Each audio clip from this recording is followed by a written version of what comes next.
Special attraction today on Wrestling at the Chase. Cora would love nothing better than to duplicate her daughter's efforts last weekend on this program when Debbie came up with a big victory. Cora with a wrist lock on Kay Roberts. Roberts counters nicely into hammerlock on Cora Combs. Cora counters into hammerlock on Kay Roberts. And once more Roberts counters.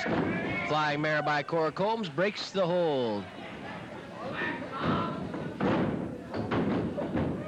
Referee Charles Venator checks the shoulder of Kay Roberts, but that shoulder is up. Well, Gene Kiniski is right about one thing, Mick. I did have a number of questions to ask him. Unfortunately, I didn't get to ask most of them, but really, I think he pretty well answered the main question. Is he ready for Harley Race? That is a resounding, loud, screaming, yes, he is ready. And Race better watch out.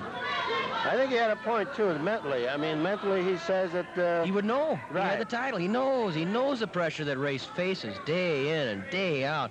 And it's not just pressure in the ring.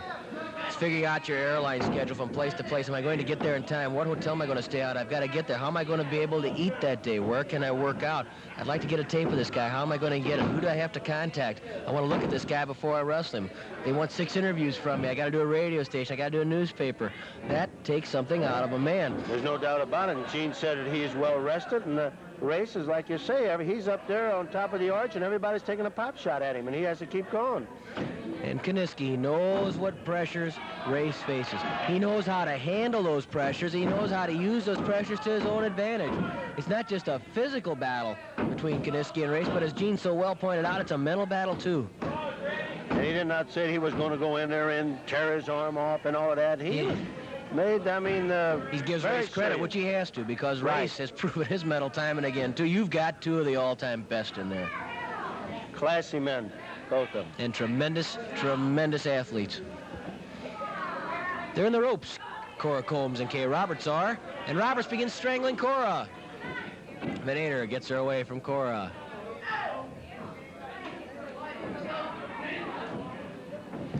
Combs and Roberts tie up, and Combs throws a punch to the stomach of Kay Roberts. You heard Cora Combs tell us last weekend if somebody hits her, she's going to hit him right back.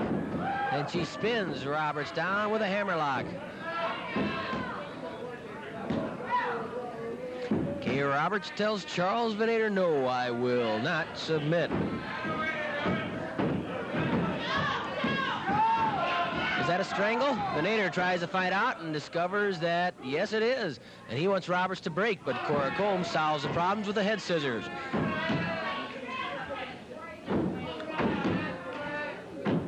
It's quite a program coming up. Not only the World Heavyweight Championship at stake, the Missouri State title on the line, also the girls' crown at stake as the fabulous Moolah meets spunky, fiery Winona Littleheart.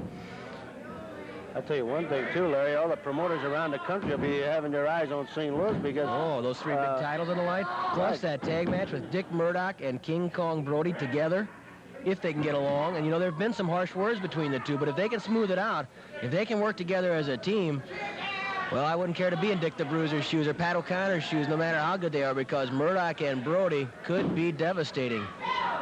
And again, the Missouri State champion was exchanged here. Where do you think the World's Championship belt will be exchanged? Remember this, the world title has changed hands more often in St. Louis than anywhere else, which is really a credit to the promotion here in St. Louis. Sam Muchnick now, of course. Tom Pax before him. All the important matches seem to come to St. Louis. So naturally, more often than not, the titles change hands here. It's been a little while, though, since the last one. Kiniski was the last guy to win it here. They did it by beating a hometown boy, Lou Thez. Maybe he'll be the last and the next to win the World Championship in St. Louis. Maybe it's his lucky town. Got a lot of friends, I'll say that, and so has Race. That's true. A lot of respect for both men. Kay Roberts working on the throat. Charles Venator checking Roberts to see if she's picked up a piece of string or rope or thread or something that she's using to help strangle Cora Combs with. I think he came up with a piece of cord off the side of the ring that Kay Roberts was using, and Venator took it away from Roberts and stuck it in his pocket. Cora Combs knocks down Kay Roberts.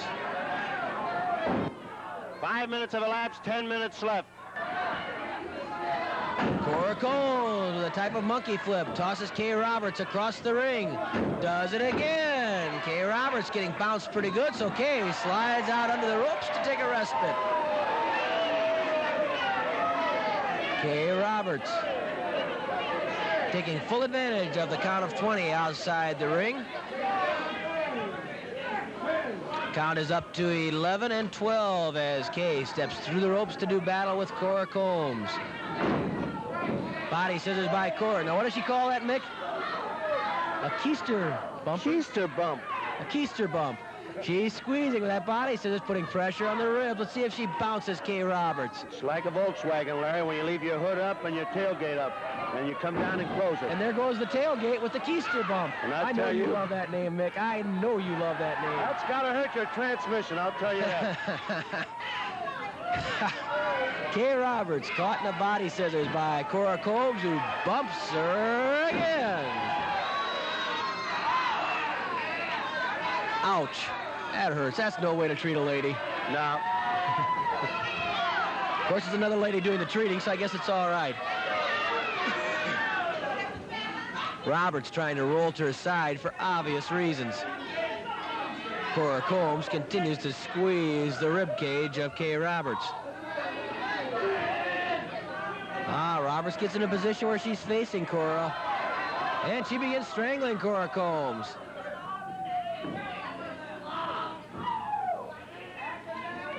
Combs forced to the ropes by Kay Roberts, who strangles Cora over those ropes.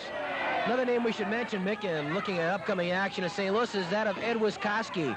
You know, he's a big, strong young man from St. Joseph, Missouri. Hasn't been in the